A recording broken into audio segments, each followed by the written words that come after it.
नमस्कार मित्रों, जैसा कि आज के हम अपने अगले वीडियो में लेकर प्रस्तुत हुए हैं। जैसा कि मित्रों देखिए, हमारा अध्याय चल रहा है कैकेयी का अनुताप, जो मैथिली शरण गुप्त जी के द्वारा रचित है। वह साकेत महाकाव्य से संकलित यानी कैकेयी का अनुताप भाग 2 में मित्रों हम इस श्लोकों का अर्थ देखेंगे। तो इसमें देखिए मित्रों, यानी यह कहानी शुरू होती है कि यह बात जब राम ने कैकेयी को संबोधित करते हुए कहा था। क्या कहा कि जब जब उस माता ने, अर्थात जिस माता ने भरत जैसे पुत्र को जन्म देकर ही नहीं जान सकी, तो उसको और कौन जान सकता है। तो मित्रों, यही बात कैकेयी राम से क्या कहती हैं, क्या उनके बीच वार्तालाप होती है, क्या संवाद चलता है, वही मित्रों यानी दूसरे भाग में प्रस्तुत हुआ है। तो चलिए हम देर ना करते हुए सीधे व्याख्या भाग पर चलते हैं। इसमें देखिए मित्रों, पहली लाइन है, यह सच है तो अब लौट चलो तुम घर को। कैकेयी कहती हैं कि हे राम, यदि मैं जिसको अर्थात जिस पुत्र को जन्म देकर ही नहीं जान सकी, यदि यह बात सत्य है, सच है, तो अब तुम घर को लौट चलो। यदि यह बात सत्य है तो अब तुम घर को लौट चलो। चौंके सब सुनकर अटल कैकेयी स्वर को। सभा में उपस्थित सभी लोग अटल अर्थात न टलने वाली कैकेयी स्वर, कैकेयी के वाणी को सुनकर सब लोग चौंक गए अर्थात आश्चर्यचकित हो गए। सबने रानी की ओर अचानक देखा और सभा में उपस्थित सभी लोग अचानक कैकेयी की तरफ देखने लगे। आगे है, वैधव्य तुषार वृता यथा विधुलेखा। वैधव्य मित्रों होता है विधवा के वस्त्र में, विधवा के रूप में। तुषार माने कुहरे से, आवृता माने घिरे हुए, यथा विधुलेखा चांदनी के समान प्रतीत हो रही थी। यानी कैकेयी विधवा के वस्त्र में कोहरे से घिरे हुए चांदनी के समान प्रतीत हो रही थी। आगे है, बैठी थी अचल तथापि असंख्य तरंगा। यानी बैठी थी अचल, शांत होकर कैकेयी बैठी हुई थी, तथापि तो फिर भी असंख्य तरंगा, उसके मन में असंख्य प्रश्न उठ रहे थे। आगे है, वह सिंही अब थी हाहा गोमुखी गंगा। वह सिंहनी के समान अब पवित्र गंगा के समान वाणी बोल रही थी। हाँ जानकर भी मैंने ना भरत को जाना। कैकेयी जी कहती हैं कि हाँ, जन्म देकर भी मैं भरत को नहीं जान सकी। फिर मित्रों आगे है, सब सुन ले तुमने स्वयं अभी यह माना। कहती हैं कि हाँ, अब सब लोग सुन ले कि मैंने इस बात को मान लिया। यह सच है तो फिर लौट चलो घर भैया। कैकेयी जी कहती हैं कि हे राम, यदि यह बात सत्य है कि मैं जन्म देकर भी भरत को नहीं जान सकी, यदि यह बात सत्य है तो अब तुम घर को लौट चलो। अपराधीन मैं हूं तात तुम्हारी मैया। अपराधीन मैं अपराधी हूं, तात तुम्हारे पिताजी की, तुम्हारी मैया अर्थात तुम्हारी माँ ही तुम्हारे पिता की अपराधी है। दुर्बलता का ही चिन्ह विशेष शपथ है। यदि यदि विशेष सौगंध दुर्बलता का प्रतीक है, दुर्बलता का चिन्ह है, पर अबला जन के लिए कौन सा पथ है। तो मुझ जैसे अबला के लिए कौन सा पथ है, कौन सा रास्ता है। आगे है, यदि मैं उकसाई गई भरत से हूं। फिर देखिए कैकेयी जी कहती हैं कि यदि मैं भरत से उकसाई गई हूं, अर्थात भरत ने मुझे इस कार्य के लिए, इस कृत्य के लिए उकसाया है, तो पति समान ही स्वयं पुत्र भी खोऊं, तो मैं पति के समान ही अपने पुत्र को भी खो दूं, अर्थात समाप्त कर दूं। ठहरो मत रोको मुझे कहूं सो सुन लो। तुम लोग मुझे मत रोको, जो मैं कहती हूं उसे सब सुन लो। आगे मित्रों है, आगे है, पाओ यदि उसमें सार उसे सब चुन लो। यदि जो बात मैं कहती हूँ उसमें कोई सार मिलता है तो सब लोग उसे क्या कर लो, चुन लो। करके पहाड़ सा पाप मौन रह जाऊं। मैं पहाड़ के समान, मित्रों उपमा अलंकार है, मैं पहाड़ के समान पाप करके कैसे शांत रह सकती हूँ। आगे है, राई भर भी अनुताप न करने पाऊं, और मैं राई भर अनुताप अर्थात पश्चाताप ना करने पाऊं। थी सा नक्षत्र सस निशा ओस टपकाती। थी सा नक्षत्र माने मित्रों नक्षत्र के साथ अर्थात नक्षत्रों से युक्त सस निशा चांदनी रात ओस टपकाती, यानी ओस के रूप में आंसू टपका रही थी। रोती थी नीरव सभा हृदय थपकाती। नीरव माने नीचे बैठी हुई सभा हृदय को थपथपाते हुए विलाप कर रही थी, अर्थात रो रही थी। फिर से मित्रों यहां देखते हैं, यानी थी सा नक्षत्रों से युक्त चांदनी रात आंसू टपका रही थी, अर्थात ओस के रूप में आंसू गिरा रही थी, और नीचे बैठी हुई सभा हृदय को थपथपाते हुए विलाप कर रही थी। फिर मित्रों आगे है, उल्का सी रानी दिशा दीप्त करती थी। उल्का के समान, फिर मित्रों देखिए यहाँ उपमा अलंकार है, उल्का के समान रानी चारों दिशाओं को दीप्त कर रही थी, अर्थात चारों दिशाओं को प्रकाशित कर रही थी। फिर मित्रों आगे है, सब में भय विस्मय और खेद भरती थी।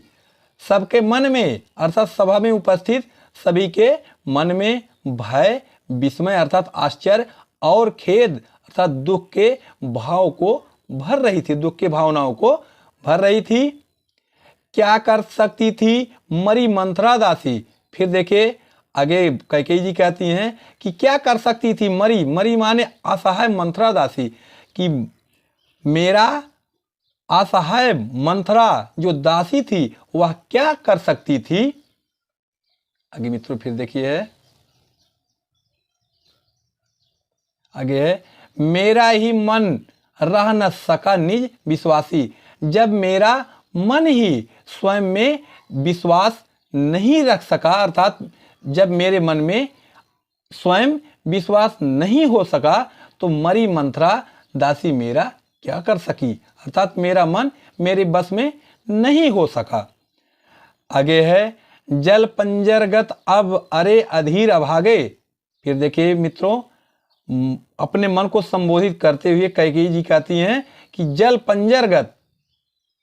पंजरगत अर्थात हे शरीर के अंतर्गत भाव अर्थात शरीर, अब अरे अधीर अभागे, हे अधीर अभागे अर्थात हे मन तुम्हें में ही वह भाव जागे थे। फिर से देखते मित्रों, जल पंजरगत अर्थात शरीर के अंदर, अरे अधीर व्याकुल, अभागे मन, वे ज्वलित भाव थे स्वयं तुझी में जागे। हे मन क्या वे ज्वलित माने ईर्ष्या के भाव स्वयं तुझी में जागे हुए थे।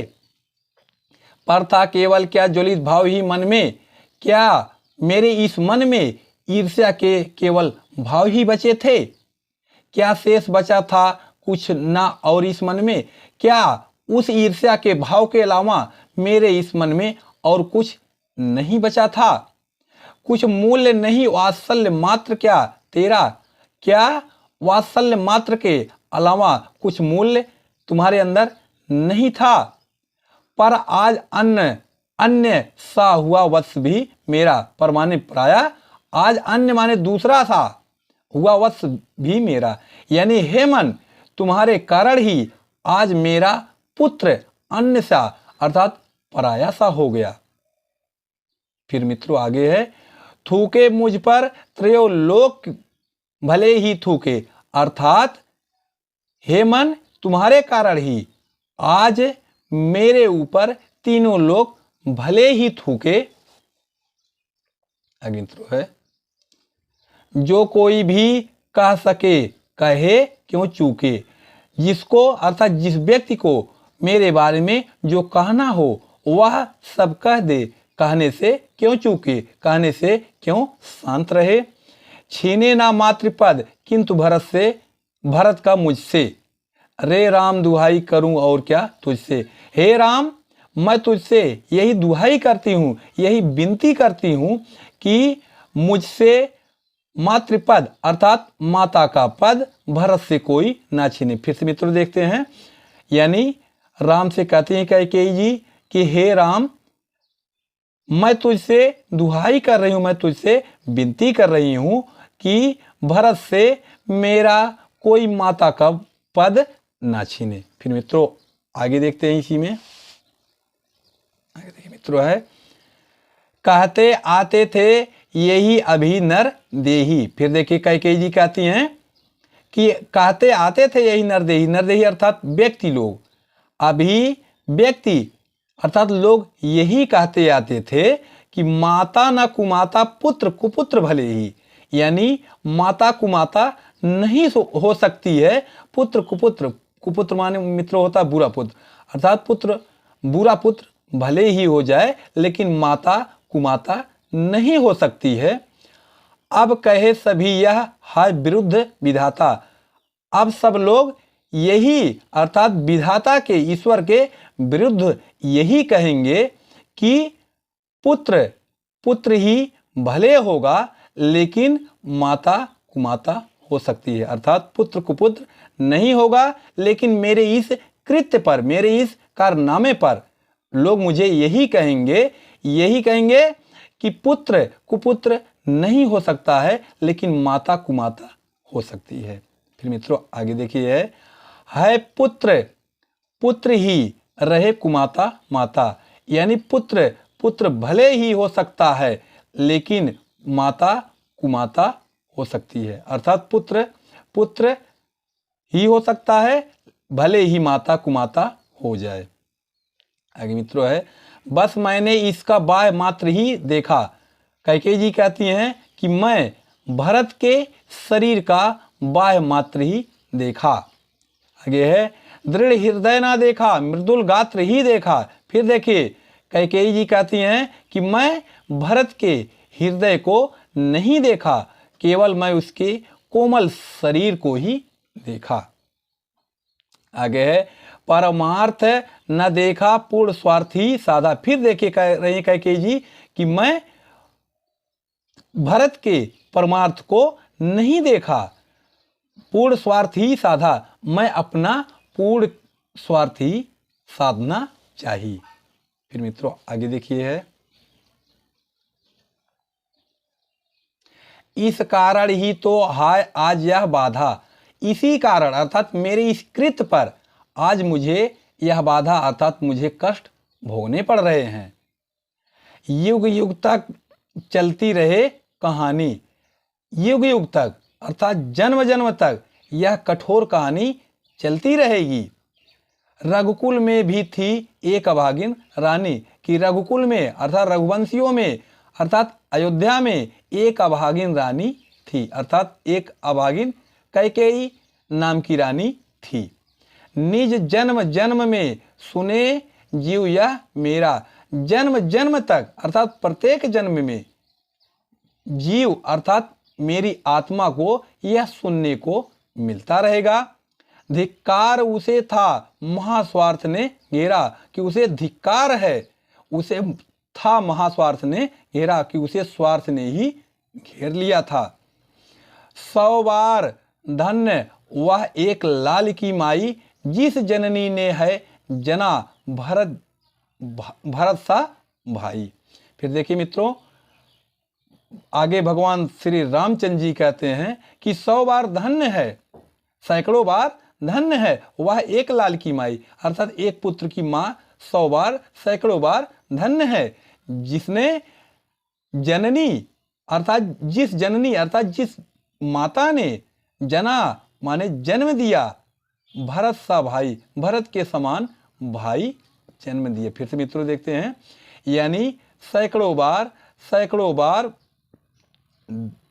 उस लाल की माई अर्थात पुत्र की माता धन्य है, सैकड़ों बार उस पुत्र की माता धन्य है जिस माता ने भरत जैसे भाई को जन्म दिया। तो मित्रों, दूसरा भाग भी समाप्त हुआ।